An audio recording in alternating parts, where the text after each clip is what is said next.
Aspirants, तो आप सभी का स्वागत है एनालिस्ट आईएएस के यूट्यूब चैनल पे। रिसेंटली मॉनसून सेशन में काफ़ी बिल पास हुए, उनमें से एक बिल है कोस्टल एक्वाकल्चर अथॉरिटी बिल 2023। तो इसके बारे में हम डिटेल में डिस्कस कर रहे हैं कैसे कोस्टल एक्वाकल्चर को सेक्टर को जो है ये बूस्ट करेगा। वील सी कि ये एक्ट क्या है, जो पुराना एक्ट है जिसमें अमेंडमेंट हुआ है 2005 की जो एक्ट है, उस एक्ट के बारे में हम देख लेते हैं। देन मेजर प्रोविजंस क्या है नए नए बिल में, कंक्लूजन हम देखेंगे, then we will be discussing our today's prelims and the mains practice question. So let's start. Coastal aquaculture authority amendment bill जो है रिसेंटली दोनों हाउसेज ने पास किया है, प्रेसिडेंट के एसेंट के बाद ये एक्ट हो जाएगा। ये एक लैंडमार्क लेजिस्लेशन है जिसका जो एम है वो कोस्टल एक्वाकल्चर सेक्टर जो है कंट्री में उसको बूस्ट कर लेना है। ये जो बिल है बहुत सारे रिफॉर्म्स और अमेंडमेंट्स देता है जो 2005 की कोस्टल एक्वाकल्चर अथॉरिटी एक्ट है, और ये जो एक्ट था ये कोस्टल एक्वाकल्चर एक्टिविटीज को रेगुलेट करने के लिए एनेक्ट की गई थी उन एरियाज में। तो ये एक्ट क्या है, मेन ऑब्जेक्टिव जो इस अथॉरिटी का था वो कोस्टल एक्वाकल्चर एक्टिविटी को रेगुलेट करने के लिए था, खासकर की कोस्टल एरियाज में, ताकि एक सस्टेनेबल डेवलपमेंट अप्रोच हो सके और कोस्टल एनवायरमेंट को, इकोलॉजिकल बैलेंस को वहां पे डैमेज ना हो। अथॉरिटी में एक चेयरपर्सन होता है जो कि फॉर्मर या करंट हाई कोर्ट जज होते हैं, जिसमें एक्सपर्ट नॉलेज होती है कोस्टल एक्वाकल्चर की।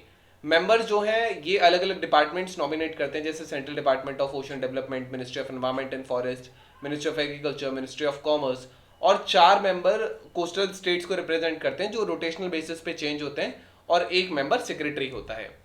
नाउ मेजर प्रोविजंस क्या है इस नए बिल में। तो सबसे पहला कि जो कोस्टल एक्वाकल्चर एक्टिविटी है उनके स्कोप को ये एक्सपैंड करता है, सारे ही एक्वाकल्चर एक्टिविटीज को इस एक्ट के अंदर ले आएगा, भले वो फिशिंग हो, श्रिम्प फार्मिंग हो, या ऑर्नामेंटल श्रिम्प फार्मिंग हो, ये सारी चीजें। तो ये जो डिफरेंट एस्पेक्ट्स थे एक्वाकल्चर के उनको एक में ले आएगा।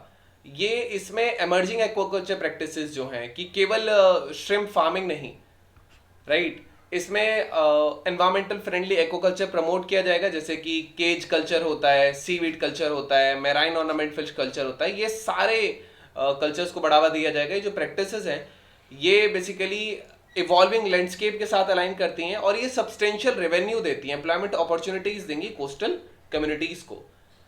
More over no development zone के बीच में भी एक्वाकल्चर यूनिट्स होंगी, राइट, जैसे हैचरीज हैं या ब्रूड स्टॉक मल्टीप्लिकेशन सेंटर्स हो गए, न्यूक्लियस ब्रीडिंग सेंटर्स जितने भी हो गए, ये परमिटेड हैं कि वो हाई टाइड लाइन के 200 मीटर के विद इन भी ऑपरेट कर सकते हैं।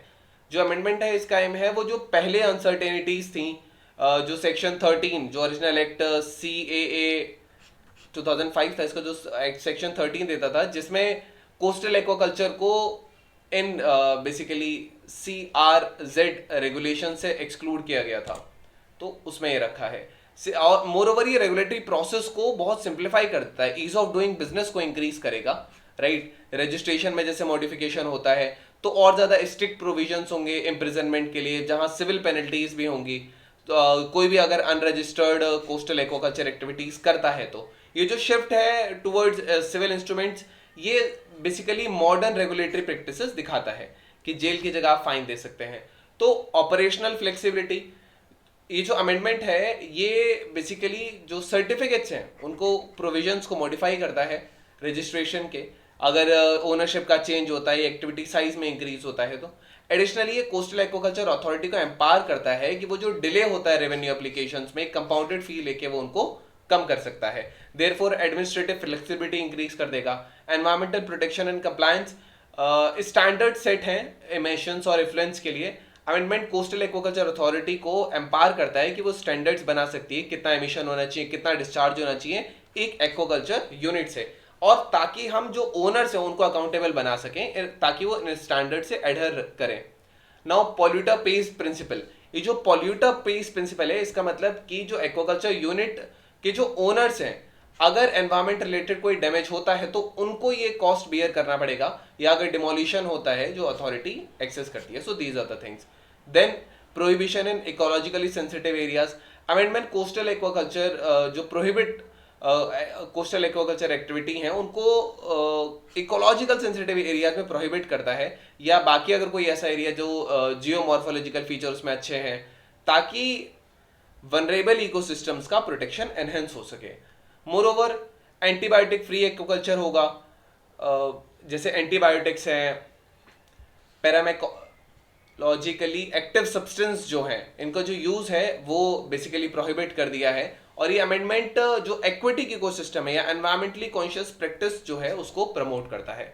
पेनल्टीज इसमें है, एक्ट अनरजिस्टर्ड फार्म या फार्म जो प्रोहिबिटेड एरियाज में अगर वो बनाते हैं तो वहां पे पेनल्टीज के प्रावधान है। एंड इम्प्रिजनमेंट है 3 साल से लेके और लगभग 1 लाख तक का फाइन है। जो बिल है ये बेसिकली उन एक्टिविटीज को, जैसे अगर कोई एक्टिविटी इलीगल मिली तो उसको सस्पेंड कर दिया जाएगा, स्ट्रक्चर रिमूव कर दिया जाएगा, वहां की क्रॉप डिस्ट्रॉय की चली जाएगी और रजिस्ट्रेशन उनका कैंसिल हो सकता है, एक पेनल्टी भी इम्पोज हो सकती है। कंक्लूजन क्या है? तो जो कोस्टल एक्वाकल्चर अथॉरिटी बिल 2023 है, ये एक बेसिकली प्रोग्रेसिव स्ट्राइड दिखाता है एक बैलेंस्ड कोस्टल एक्वाकल्चर इंडिया में प्रमोट करने के लिए।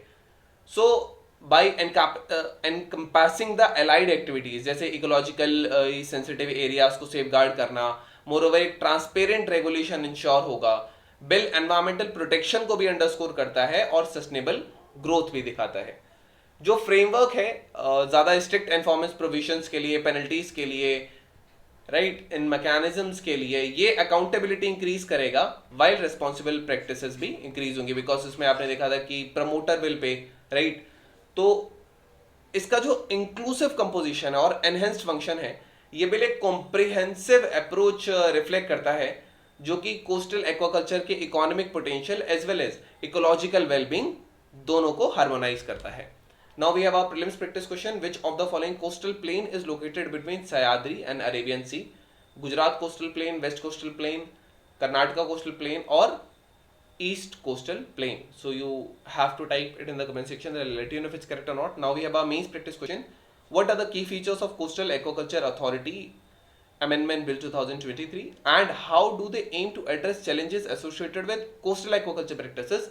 In light of these features, what are the anticipated ways forward to ensure a sustainable and environmentally responsible future for coastal aquaculture? So this was all about today's video and session. Hope you understood it. Thank you. Have a nice day and stay tuned with the NLS for your better preparation.